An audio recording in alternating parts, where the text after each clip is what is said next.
Day with the Doctor is a program sponsored by Area Health Education Center, our program office here at LSU Health Shreveport. It's one of our pipeline or pathway programs that helps to expose high school students to healthcare professions, particularly medicine. So today is filled with clinical skills. So they're going to do one, see one, teach one about our basic clinical skills in medicine, heart rate, blood pressure, reflexes. It's also an opportunity to expose them to the operating room, to other aspects of primary care.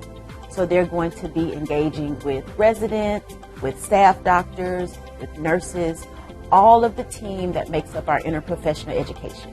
You know the saying, if you can see it, you can be it. So we really believe that exposing students at a young age to healthcare professions, particularly medicine and primary care, will get them excited about the future, and hopefully they will want to come to LSU Health Shreveport and become doctors in our community.